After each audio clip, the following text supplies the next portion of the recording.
환영합니다. 환영합니다. 자, 우리 앞뒤 좌우는 아니네. 뒤는 아니고. 자, 우리 100번 환영합니다. 우리 박수. 네, 잘 오셨습니다. 감사합니다. 네, 오늘 예배 오신 여러분 너무 축복하고 감사합니다. 우리 특별히 조춘옥 집사님 수술하시고 이제 잘 치료하고 계신데 통증이 조금 이제 사라져서 그런데 여러분 계속 기도해 주시고 또 우리 1인 자매가 1차 항암 이후에 조금 또 여러 가지 쉽지 않은 시간을 보내고 있습니다. 그래서 여러분 생각나실 때 기도해 주시면 좋겠습니다. 우리 2부 예배는 우리 청담동에서 예배 드리게 됩니다. 오늘 우리 동덕여대 입학한 우리 순자매가 수송하시는데 여러분은 못 드시겠네요. 그죠? 네, 아쉽습니다. 어쨌든 그렇게 예배가 드려지니까 여러분 계속해서 기도해 주시고 또 격려해 주시고 또 기도 제목 있으시면 그때그때 얘기해 주시면 우리 함께 중보기도 할 수 있도록 그렇게 하면 좋겠습니다. 그리고 예배 후에 함께 또 티타임 가지시고 교제하고 그렇게 돌아가시기 바랍니다. 우리 하나님 말씀 보시겠는데요. 마태복음 14장 우리 순서지 안에 있습니다. 마태복음 14장 22절에서 33절까지인데 저랑 한 절씩 그렇게 교독으로 읽어보시겠습니다. 마태복음 14장 우리 한 절 그렇게 읽겠습니다. 예수께서 즉시 제자들을 채축하사 자기가 무리를 보내는 동안에 배를 타고 앞서 건너편으로 가게 하시고 무리를 보내신 후에 기도하러 따로 산에 올라가시니가 물매 거기서 혼자 계시더니 배가 이미 육지에서 술이나 떠나서 바람이 그스름으로 물결로 말미암아 고난을 당하더라. 밤사경에 예수께서 바다 위로 걸어서 제자들에게 오시니 제자들이 그가 바다 위로 걸어오심을 보고 놀라 유령이라 하며 무서워하여 소리 지르거늘 예수께서 즉시 이르시되 안심하라 나니 두려워하지 말라. 베드로가 대답하여 이르되 주여 만일 주님이시거든 나를 명하사 물 위로 오라 하소서 하니 오라 하시니 베드로가 배에서 내려 물 위로 걸어서 예수께로 가되 바람을 보고 무서워 빠져가는지라 소리 질러 이르되 주여 나를 구원하소서 하니 예수께서 즉시 손을 내밀어 그를 붙잡으시며 이르시되 믿음이 작은 자여 왜 의심하였느냐 하시고 배에 함께 오르매 바람이 그치는지라. 33절 시작. 배에 있는 사람들이 예수께 절하며 이르되 진실로 하나님의 아들이로소이다 하더라. 아멘. 오늘 마태복음 14장 22절에서 33절 거친 풍랑이 다가올 때라는 제목으로 하나님 말씀을 하겠습니다. 저랑 따라하시죠. 거친 풍랑이 다가올 때. 거친 풍랑이 다가올 때 우리 한 번 더 거친 풍랑이 다가올 때.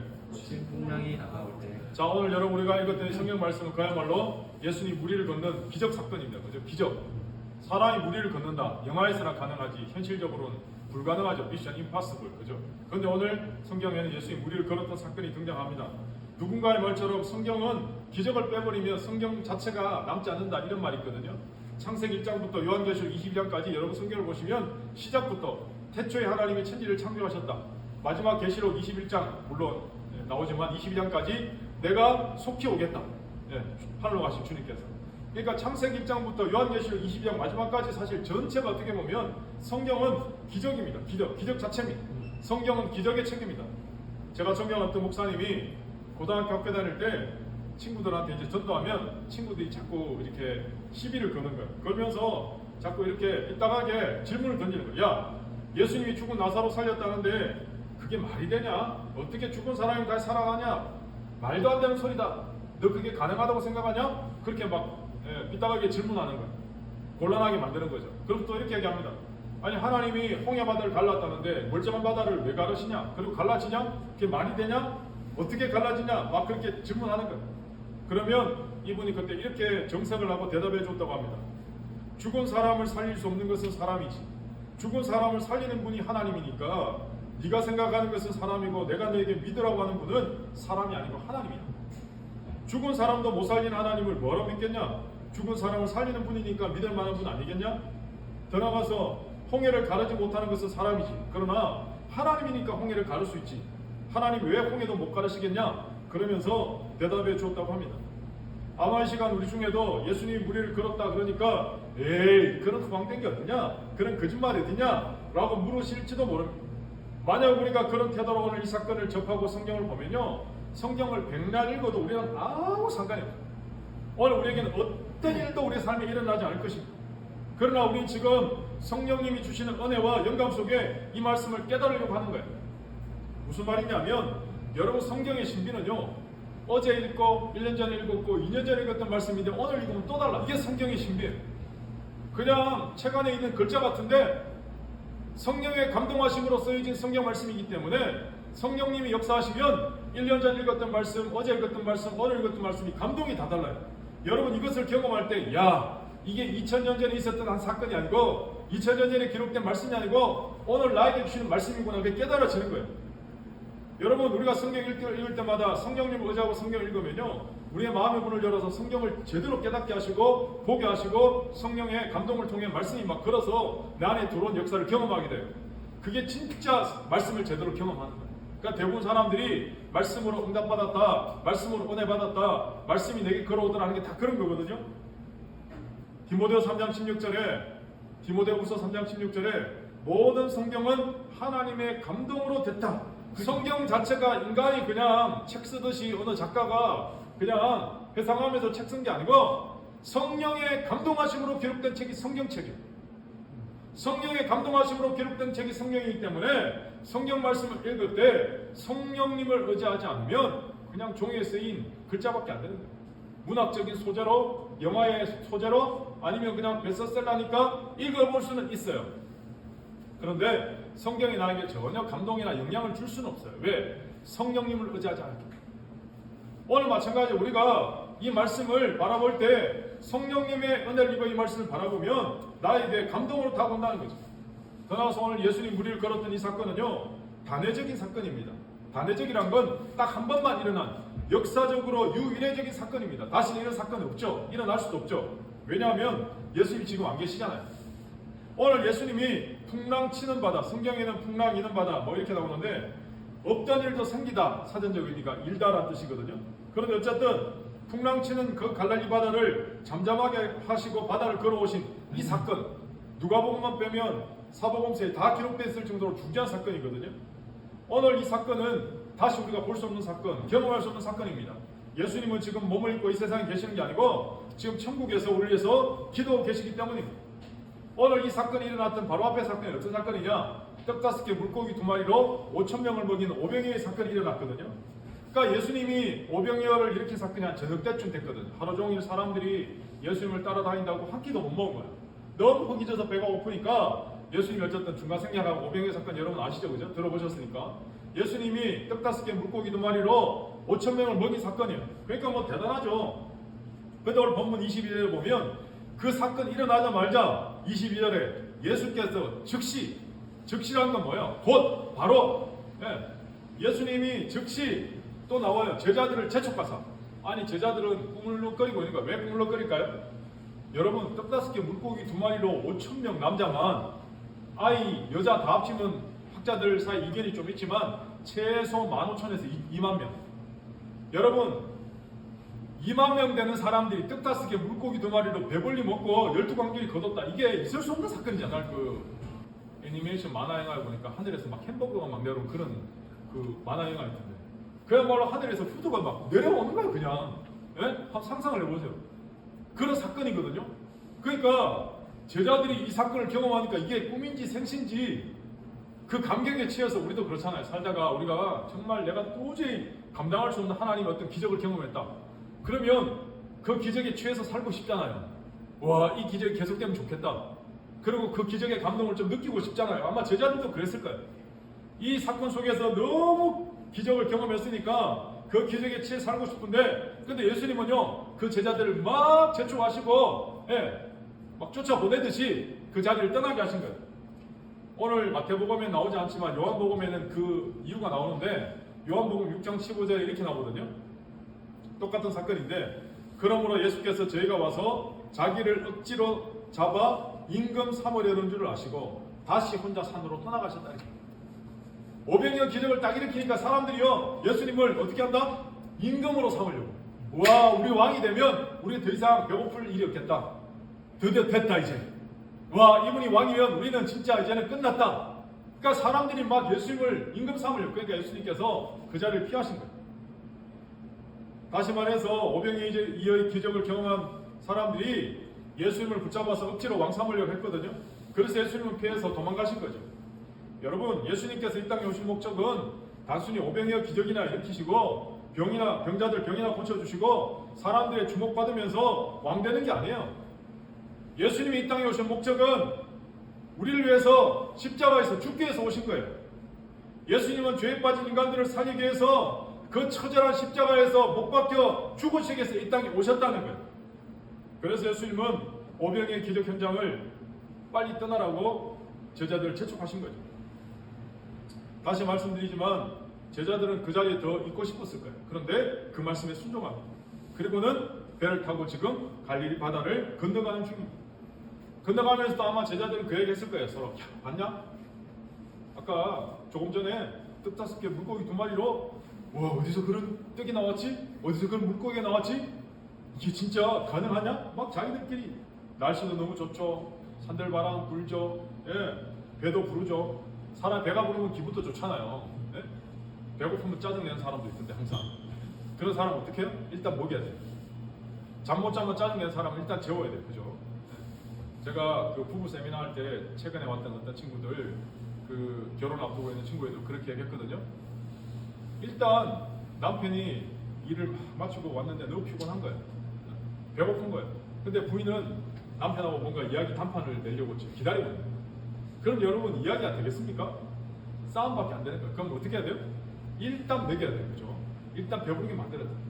그러고 나서 좀 시간 지나서 대화를 하고 토론을 해야 이야기가 되지. 막 사람은 지금 배고프고 막 신경이 예민해 있는데 토론이 되겠냐고, 논쟁이 되겠냐고. 상식을 벗어나는 거예요. 그래서 회사에서 상사들한테 결제 받으러 갈 때도 꼭 피해야 될 시간이 11시부터 오후 1시까지, 오후 4시부터 6시 사이. 왜 그럴까요? 배고플 시간, 밥 먹을 시간이에요. 그러니까 여러분 회사에서도 상사들한테 결제 받으러 갈 때 이 시간을 꼭 피해야 돼. 이게 상식이 상식. 예. 사람이 그 시간에 배고프니까 예민해지거든요. 그러니까 결제 서류에 기분 좋게 사인할 수도 있는데 안 해줄 수도 있는 거예요. 사람이라면. 그렇다는 거죠. 그러니까 제자들이 얼마나 배부르니까 기분 좋았을까요? 근데 갑자기 어느 순간 바람이 좀 세게 부는 것 같은데 이 바람이 갑자기 폭풍으로 바뀌어서 배가 앞으로 나가야 되는데 배 앞에서 막 폭풍이 불어닥치는 거예요. 마치 허리케인처럼. 우와, 상상이 되십니까? 여러분 예수님의 제자들 중에는 대부분 갈릴리 어부 출신들이거든요. 그러니까 여러분 바다 사람들이에요. 뱃사람. 그러니까 이런 일들 흔히 경험하는 거고 노 젓는 거 아무것도 아니에요. 저도 예전에 노암 쳐봤는데 이게 장난이 아니더라고요. 예. 땅에 사람이 물에 가서 노젓으니까 저는 포세이돈 그래서 싫어하거든요. 근데 어쨌든 노져보니까 이게 장난이 아니에요. 근데 이 사람들은 뱃사람들이거든요. 그런데 갈릴리 바다에 가끔씩 예기치 않은 허리케인 같은 돌풍 불 때도 있으니까 뭐 별거 아니겠지. 그래서 지금 열심히 노젓는데 여러분 이제 투트랙으로 돌아가는 겁니다. 제자들은 갈릴리 바다에서 지금 돌풍 치는 바다에 노젓고 있고 예수님은 산 위에서 지금 기도하고 계십니다. 이 두 장면이 이제 두 그림이 있는 거예요. 그런데 여러분 아무리 노를 져도 배가 전진이 안 돼요. 전진. 계속 제자리에요. 예. 풍랑치는 바다에서 열심히 노를 젓는 제자들. 오늘 풍랑치는 바다에서 노를 젓는 이 제자들의 모습이 우리 자신으로 투영해 볼 수 있다는 거죠. 우리의 삶의 자리에서 오늘 세상 살아가는 삶의 자리에서 하루하루 순간순간 어떻게 될지 알 수 없는 거친 풍랑 같은 문제들이 우리에게 다가올 때가 있습니다. 잠시 후의 아무 일도 예측할 수 없는 불안함 속에 우리는 하루하루 살 때가 있습니다. 마치 갈릴리 바다에 폭풍을 맞는 제자들처럼 우리 인생을 살다 보면 순간순간 예기치 못한 인생의 폭풍을, 인생의 거친 파도를 만날 때가 있다는 거예요. 아마 여러분 지나온 시간들 한번 잠깐 돌아보시기 바랍니다. 아마 우리 중에는 누구도 예외 없이 예측할 수 없는 인생의 시간, 인생의 거친 파도의 시간, 인생의 거친 폭풍의 시간들을 아마 지나온 사람들이 다 있을 겁니다. 한 번은 다 경험해 보셨을 겁니다. 그때 내가 인생의 거친 폭풍을 한번 내 입으로 뚫어보려고 열심히 노를 젓는데 해결이 안 돼요. 전진이 안 돼요. 목사님 저도 마찬가지거든요. 하나님이 지금도 저를 연단하시는 것 같아요. 지금도 ING 같아요. 돌아보면 여러분 다 마찬가지 아닙니까? 우리가 이 땅을 살면서 하나님 앞에 이 문제 빨리 해결해달라고 기도하기도 하고 금식하기도 하고 열심히 애써보기도 하는데 그 문제가 내 생각만큼 빨리빨리 해결 안 될 때가 참 많았거든요. 하나님 우리가 기도할 때마다 간절히 고백할 때마다 즉각 우리 생각대로 그때 금 나와라 뚝딱 이렇게 도깨 방망이처럼 아니면 알라딘의 마술램프 지니처럼 이렇게 하면 지니가 나와서 뭘 도와드릴까요 주인님? 그럼 얼마나 좋겠어요. 그런데 하나님은 대부분 그렇게 역사하지 않거든요. 그래서 엠스코팩은 아직도 가야 할 길의 제일 첫 부분의 첫 문장이 뭐냐? 우리 인생은 고난의 바다를 지나가는 것 같다. 이렇게 얘기하거든요. 오늘 우리 인생은 어떻게 보면 고난의 바다를 지나가는 건 똑같아요. 지금 예수님은 갈릴리 바다가 내려다보이는 언덕에서 기도하고 계시고 제자들은 갈릴리 폭풍 치는 바다에서 힘겹게 노를 젓고 있는데 전진이 안 되는 거예요. 근데 여러분 얼마 동안 노를 젓는지 아십니까? 예수님이 밤 4경쯤에 걸어오셨거든요. 그러니까 대충 시간을 잡으면 7시간에서 8시간. 갈릴리 바다가요 1시간이면 좋게 건너갈 수 있는 거리거든요. 아무리 힘들게 노를 져도. 근데 1시간이면 건너갈 수 있는 거리를 이 교통체증도 아니고 거친 풍랑 때문에 폭풍 때문에 7시간에서 8시간을 거의 죽을 똥 살 똥 사투를 하는데 한 발자국도 못 가는 거예요. 1m도 전진이 안 돼요. 여러분 그 상황을 한번 상상해 보세요. 지금 아니 제자들이 이렇게 지금 죽을 똥 살 똥 지금 오병이어의 떡이랑 물고기 먹은 배는 이미 꺼진 지 다 오래 지났고 지금 사투를 벌이고 있는데 언덕 위에서 기도하신 예수님 이거 뻔히 아실 텐데 빨리 오셔서 도와주시면 얼마나 좋겠어요. 근데 예수님은 밤 4경쯤에 오늘 25절 말씀에 밤 4경에 예수님께서 바다 위로 걸어서 오셨다 되어 있거든요. 밤 4경이 오늘 우리 시간으로 말하면 새벽 3시나 4시 정도 되거든요. 새벽 3시나 4시 정도에 그때 오신 거예요. 여러분 오늘 우리의 시간표와 하나님의 시간표가 다르다는 걸 아십니까? 하나님은 오늘 우리 자신에게 가장 정확한 타이밍이 언제인지 누구보다 잘 알고 계시고 하나님은 가장 적절한 시간에 우리에게 찾아오시고 역사하신다는 거예요. 하나님은 구세 시간이 아니고 더 베스트 시간에 우리에게 찾아오시는 거예요. 제가 앞에도 잠깐 말씀드렸지만 하나님이 목사인 저 자신에도 마찬가지고 여러분에게도 마찬가지일 거예요. 때때로는 울면서 하나님 역사해 주세요. 이렇게 기다리고 있습니다. 언제입니까? 그런데 하나님은 침묵하실 때가 더 많은 것 같아요. 제가 지난주도 말씀드렸지만 스테이 딱 단어 하나 주시고 앞에 스테디 스테이 어쩌라는 겁니까 하나님? 스테디는 알겠는데 스테디도 알겠는데 어쩌라는 겁니까? 진짜 황당한 거죠. 나는 지금 빨리 역사하시라고 역사하시면 좋겠다고 그럼 하나님하고 이렇게 농담처럼 딜도 하거든요. 하나님 한번 생각해 보세요. 제가 이렇게 있는 게 하나님한테 손해 아닙니까? 저는 지금 열심히 일하고 싶어요. 하나님 앞에 사용되고 싶어요. 쓰임받고 싶어요. 아니 하나님도 빨리빨리 저를 사용하시면 더 좋지 않겠습니까? 이러면서 막 하나님하고 막 기도하면서 어르고 달래고 하는데도요 하나님은 나만 급하지 하나님 급하신 게 없는 것 같아요. 나는 지금 막 어떻게 되나 막 그러고 있는데 하나님은 천천히 역사하시는 것 같아요. 근데 보면 그게 바로 하나님의 최적의 타이밍이라는 거죠. 시간이 지나보면 왜 하나님이 그때 역사하셨는지 왜 그때 역사하지 않았는지 다 이해가 되는 거예요. 오늘 아마 여러분도 우리의 삶을 돌아보면 지나온 시간 속에서 그 순간에 하나님이 내가 원하는 시간에 오진 않았고 역사하진 않았지만 그러나 가만히 보면 하나님이 언제나 나를 도와주셨고 지금도 붙들고 계시고 이 순간도 나를 이끌어 오셨다는 그 신실한 하나님의 기도 응답 역사를 우리는 다 고백할 수 있다는 거죠. 여러분 이게 하나님의 은혜입니다. 오늘 목사님 저도 마찬가지고 여러분 한 분도 한 분도 이 사실을 믿으실 겁니다. 제가 이번 주에 개인적으로 이사를 하면서 또 우리 더사랑교회를 생각하면서 집을 옮기는 이 모든 과정, 특별히 2023년에 1월, 2월 이 두 달간의 이 시간이 2달 1월, 2월 보낸 이 시간이요 2년보다 더 긴 시간으로 느껴집니다. 제 자신에게 매주마다 개인적으로 사고는 아니지만 사건이 막 계속 늘 긴장 그리고 이거 어떻게 해야 되지? 근데 제가 저희 집사람한테는 큰 소리 꽁꽁 쳤거든요. 여보 나는 고민은 하지만 걱정은 1도 안 돼 항상. 나는 고민은 열심히 해. 그러나 걱정은 1도 안 돼. 그러면 집사람 옆에서 웃으면서 그래요. 좋겠다. 자기는 걱정되는데 막 그러거든요. 걱정하지 마. 하나님은 다 하실 수 있어. 근데 여러분 그리고 제가 또 속으로 얼마나 마음이 졸이고 개인적으로 기도하겠어요. 하나님 지금 역사하셔야 되는데요. 지금 응답하셔야 되는데요. 그러면서 이 시간을 보냈거든요. 오늘 주님께서 밤 4경쯤에 풍랑을 잠잠하게 하시고 제자들을 위로하십니다. 오늘 우리 모두는 이 본문을 보면서 성령께서 우리에게 던지는 질문 앞에 이제 대답해야 됩니다. 풍랑치는 바다 위로 걸어오시는 주님을 바라본 제자들이 유령이다. 밤에 갑자기 뭐 시커먼 물체가 나타나니까 난리 났지 않겠어요? 그때 주님 뭐라고 말씀하십니까? 안심하라. 내니 두려워하지 말라. 더 재밌는 건 성질 급한 베드로가 그 이야기를 듣고는 바로 이야기합니다. 오늘 본문에 보시면 28절이거든요. 28절 한번 보실래요? 27절, 28절 예수님의 대답과 유령이라고 소리 지르는 제자들 향한 예수님의 대답. 27절 읽겠습니다. 27절 시작. 예수께서 즉시 이르시되 안심하라 나니 두려워하지 말라. 자, 예수님이 그렇게 말씀하시자 말자 베드로는 뭐라고 이야기했습니까? 28절 시작. 베드로가 대답하여 이르되 주여 만일 주님이시거든 나를 일어나서 물 위로 오라 하소서. 여러분 재밌지 않습니까? 예수님이 지금 무리를 걷는다고 자기도 무리를 걷고 싶다고 지금 무리를 걷게 해달라는 거예요. 너무 순진하지 않습니까? 네. 아마 우리 중3짜리 현민이에게는 도저히 이해가 안 될 텐데 예수님 지금 무리를 걸어오시는데 현민이가 지금 배 안에 있어. 예수님 나도 무리를 걷고 싶어요. 무리를 걷게 해주세요. 이렇게 얘기하는 거 똑같은 거예요. 네? 여러분 성령께서 오늘 저와 여러분에게 이제 질문하십니다. 어떻게 질문하냐?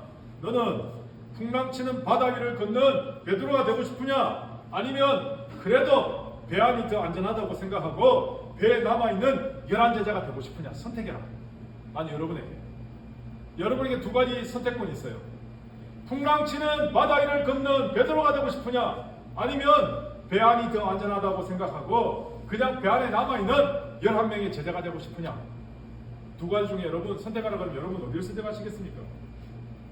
저는 목사가 아니라 성도의 한 사람으로 신앙인의 한 사람으로 정말 오늘도 저는 이 본문 보면서 이렇게 대답하고 싶어요.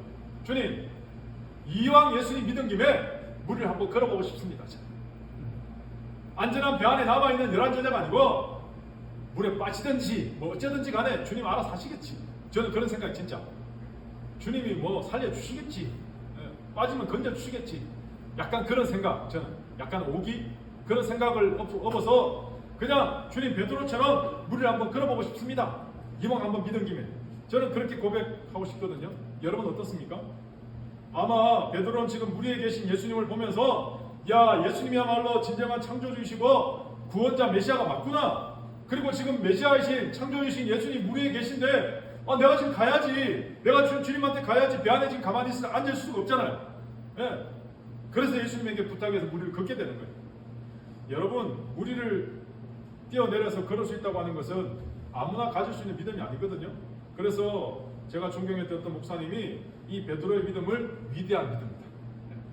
비상한 믿음이다. 그렇게까지 이야기하거든요. 오늘 베드로가 가진 믿음이 어떤 믿음입니까? 첫 번째, 이 믿음은 인간적인 이성과 상식에 맞지 않는다. 불가능하다고 해도 예수님 때문에 가능하다고 믿는 믿음이에요.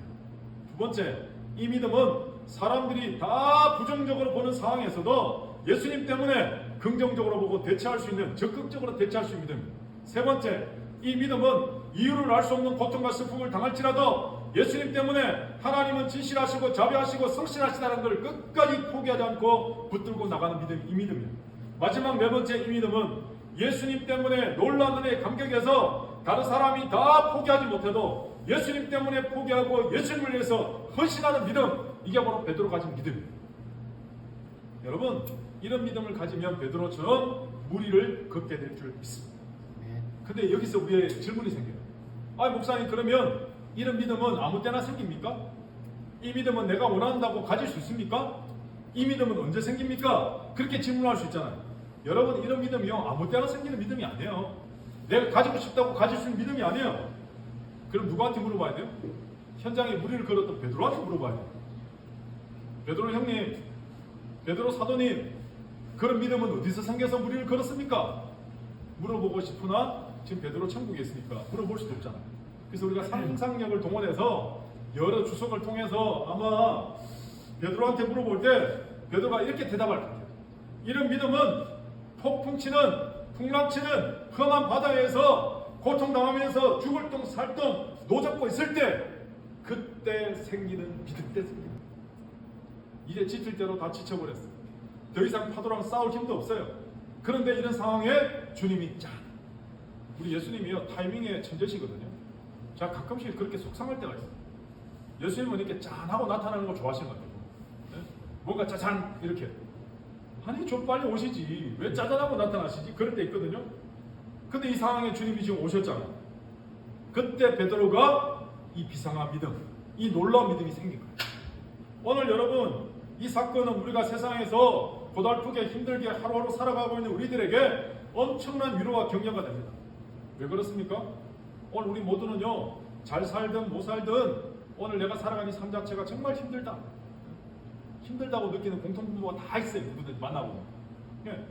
어떻게 보면 우리는 이 험한 바다와 같은 인생을 살면서 오늘도 고통당하는 분들이 있어요. 어떤 분은 가난의 고통, 경제적 고통, 어떤 분은 질병의 고통, 어떤 분은 실패의 고통, 어떤 분은 이런저런 고통 속에서 오랫동안 끌어안고 힘들어하고 어려워하는 분들이 있거든요. 그런데 분명한 사실은 예수님은 그런 고통 속에서 우리를 만나 주신다. 만나 주신다. 어떤 분이 말씀하시기를 고통은 하나님이 인간을 위해서 인간을 만나 주시게 만들어 놓으신 최고의 글작품. 고난은 하나님이 인간을 만나시게 한 최고의 글작품이다. 이렇게 얘기해요. 아마 성경 속에서 고난의 대명사 꼽으라 그러면 여러분 누굴 꼽겠습니까? 욥. 그죠? 욥을 꼽잖아요. 아마 단연 1순위는 아마 욥일 겁니다. 욥이 그 고난 속에서 했던 유명한 고백 중에 하나가 여러분 잘 아시는 욥기 23장 10절이거든요. 욥기 23장 10절 이렇게 나옵니다. 그러나 내가 가는 길을 그가 아시나니 나를 단련하신 후에는 내가 순금같이 되어 나오리라. 옛날엔 정금이었거든요. 저는 정금이 더 좋은 것 같은데 요새 사람이 순금을 좋아해서 그런가 순금같이 되어 나오리라. 이렇게 번역을 바꿨더라고요. 근데 여러분 욥이 이 고백을 언제 하신지 아십니까? 어떤 상황에서 하신지 아십니까? 요즘 세상으로 치면 경제적으로 완전히 파탄나서 신불자예요. 신불이 뭔지 아십니까? 신토부리가 신불이 아니고 신용불량자. 예. 완전히 파산됐어요. 빚쟁이들한테 쫓기는 신세에 자식들은 다 비명행사로 세상을 떠나버렸어요. 설상가상으로 육체적으로 불치병에 걸려서 다 죽어가는 상황이에요. 그런데 하나밖에 없는 아내도 욥을 격려하고 위로하는 게 아니고 돈 있고 좀 생활 안정될 때 편안할 때는 검은 머리 팥불이 될 때까지 함께하자 그렇게 생각했더니 생활 어려우니까 위로한다는 게 아니고 한다는 말이 차라리 하나님 살아계시면 하나님 저주하고 죽어버려라. 그리고는 저주까지 퍼붓고는 아내가 집 나와버렸어요. 여러분 이 상황이 여러분 머릿속에 그려지십니까? 그런데 욥의 친구들이 찾아온 거예요. 또. 친구들이 찾아와서는 병들고 어려울 때 찾아온 친구가 진짜 친구잖아요. 그런데 위로한답시고 위로가 안 돼. 위로의 기본적인 내용이 어떤 건지 아십니까? 욥아 잘 생각해봐. 네가 지금 이렇게 고통받는 건 네가 뭔가 잘못한 게 있어서 그래. 일명 아리땡 굴뚝에 연기 나겠냐? 인과응보. 뭔가 네가 죄가 있기 때문에 지금 이런 고난을 당하는 거야.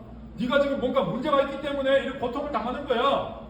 네가 지금 어려움이 있는 건 다 네가 회개하지 않아서 그래. 아니 친구들이 와서 계속 그런 말만 하는 거예요. 나는 위로받고 싶은데. 여러분 이거 위로가 됩니까? 저도 최근에 힘든데 어떤 분들이 전화 와서 이야기하는데 위로가 하나도 안 돼요. 목사인지도 경험해 보니까요. 위로가 1도 안 돼요. 네. 제가 그때 느꼈어요. 아 정말 힘들 때 위로는 말로 하는 게 아니구나. 그냥 같이 있어주는 거구나. 그냥 같이 있어주고 같이 격려해주고. 네. 그런데 막 그 위로의 원인을 분석하고 그 위로의 힘듦을 아니 고난의 어려움을 막 분석하려고 그러고. 네. 그럼 여러분 위로가 안 되는 거죠. 그러니까 여러분요 이제는 막 우울증까지 와서 자칫 잘못하다가는 자살 충동까지 빠질 상황까지 이런 거였죠. 여러분 이 상황 속에서 욥이 고백한 고백이 욥기 23장 10절입니다. 내가 순금같이 되어 나오리라. 내가 정금같이 되어 나오리라. 이 고백이 여기서 나온 거예요. 히브리서 기자도 히브리서 10장 10절에 믿음의 주여 또 온전케 하신 예수를 바라보자. 그는 그 앞에 있는 기쁨을 위하여 십자가를 참으사 부끄러움을 개의치 아니하시더니 하나님 보좌 우편에 앉으신다. 사랑하는 여러분, 여러분 중에 2023년이 시작되었음에도 불구하고 인생의 또 영혼의 어두운 밤을 보내고 있는 사람도 혹 있습니까? 아니면 오늘 본문의 예수님의 제자들처럼 인생의 거친 풍랑 폭풍 만나서 어찌할 바를 몰라서 당하고 계신 분이 계십니까? 저는 오늘 여러분에게 그럼에도 불구하고 하나님이 여러분과 함께 하신다는 사실을 말씀을 통해 확인시켜드리고 고백하고 선포합니다. 예전에 제가 소개했던 인물 중에 하나인데요. 2012년 타임즈에 소개되면서 미국의 100대 인물에 꼽힌 팀 티보라는 사람이 있거든요. 이분은 필리핀 선교사의 자녀로 태어났는데 안타깝게도 엄마가 이 팀 티보를 임신했을 때 아메바성 바이러스 감염으로 목숨 비틀어왔어요. 그래서 병원에서 산모한테 애기 포기해라 이제 안 된다. 당신도 위험하다. 근데 어머니가 뱃속의 애를 지키기 위해서 약도 안 먹고 그리고는 그 시간을 주님을 향해서 믿음으로 기도하면서 인내로 버텼어요. 그리고는 건강한 아이를 출산했거든요. 그러니까 이 아이를 키우는 과정도 특별하대요. 엄마가 집에서 홈스쿨링 하면서 철저히 신앙적 베이스로 양육해요.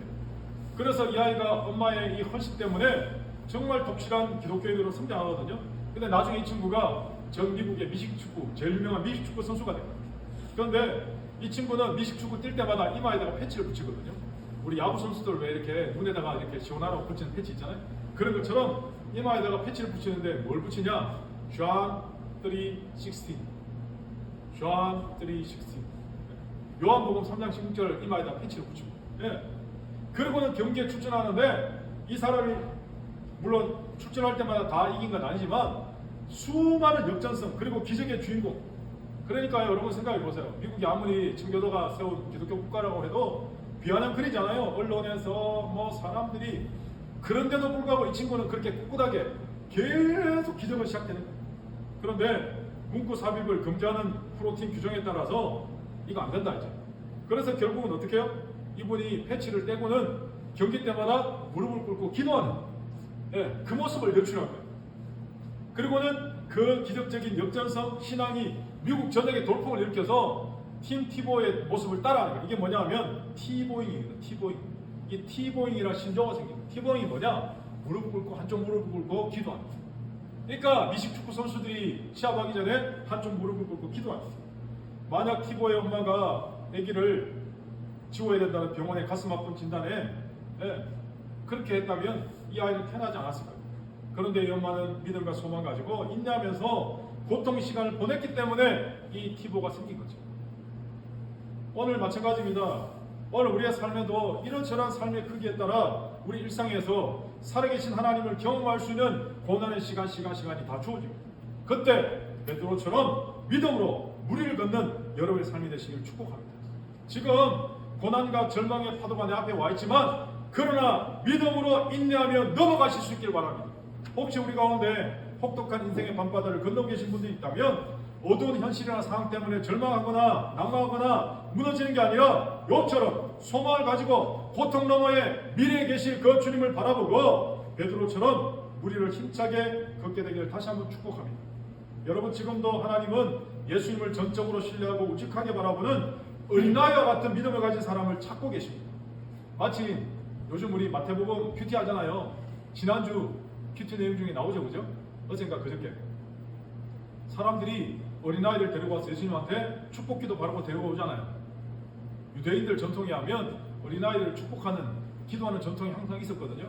그러니까 예수님한테도 사람들이 예수님 축복기도 받으려고 데려오는데 제자들이 과잉으로 예수님 피곤하신데 왜 애들까지 설치게 하면서 막 꾸중하고 막거든요. 그러니까 예수님이 막지 말라 그렇게 말씀하시면서 천국은 이런 자들의 것이다. 어린아이 같은 사람들이 천국에 들어간다. 그 이야기를 비유적으로 하셨잖아요. 큐티 안 하셨습니까? 매일 성경 큐티 안 하시죠? 큐티는 매일 성경. 우리 청소년 청매 안 하셨습니까? 청소년 매일 성경 청매. 네. 청매 열심히 하시기 바랍니다. 네. 오늘 베드로가 이런 믿음을 가지고 무리를 걸었습니다. 여러분 오늘 주님은 어린아이 같은 믿음을 가진 사람을 찾고 계시고 그 어린아이 같은 믿음을 가진 사람들을 위해서 하나님의 영광을 드러내시고 놀라운 일을 행하신 줄 믿습니다. 말씀을 정리하면서 저는 우리 모두가 베드로처럼 이러한 믿음을 가지고 무리를 힘차게 걷게 되기를 다시 한번 축복합니다. 실패를 두려워하지 마시고 염려하지 마시고 심지어 물에 빠질 것도 걱정하지 마세요. 그건 내 걱정이 아니에요. 물에 빠지는 건 내가 걱정할 부분이 아니에요, 여러분. 예. 풍랑이 휩쓸려서 물속에 빠지는 건 그건 내가 걱정할 부분이 아니에요. 그런데 우리는 자꾸 내가 걱정하지 않아야 될 부분을 걱정하니까 오늘 현재적 삶이 물리는 거예요. 예. 지금 살아야 될 삶의 이 시간조차도 못 살아내는 거예요. 그건 마귀가 우리를 계속 공격하는 거거든요. 그럼 여러분 믿음으로 주님만 바라보시면 돼요. 믿음으로 주님만. 더 나아가서 오늘 본문에 나오는 것처럼 저는 설교에서는 뺐지만 저는 제일 마음에 와닿는 게 뭐냐면 31절이거든 사실. 저는 본문에서 제일 오늘 아침에 다시 본문 보면서 제일 마음에 찡하게 오는 게 31절이었어요. 우리 마지막 31절 말씀 한번 읽고 기도가 마치려고 합니다. 31절 말씀 우리 같이 한번 읽겠습니다. 31절 시작. 믿음이 작은 자여 왜 의심하였느냐. 예수께서 어떻게 해요? 즉시 손을 내밀어 그를 붙잡으십니다. 오늘 예수님께서 즉시 손을 내밀어 우리를 붙들어 주실 것을 믿습니다. 그냥 믿으십시오. 주님만 바라보고 힘차게 우리를 걸으실 수 있기를 바랍니다. 오늘도 내 인생의 거친 풍랑이 다가올 때 믿음으로 예수님만을 바라보시고 힘차게 그 풍랑을 건너가시기를 다시 한번 예수 그리스도 이름으로 축복합니다.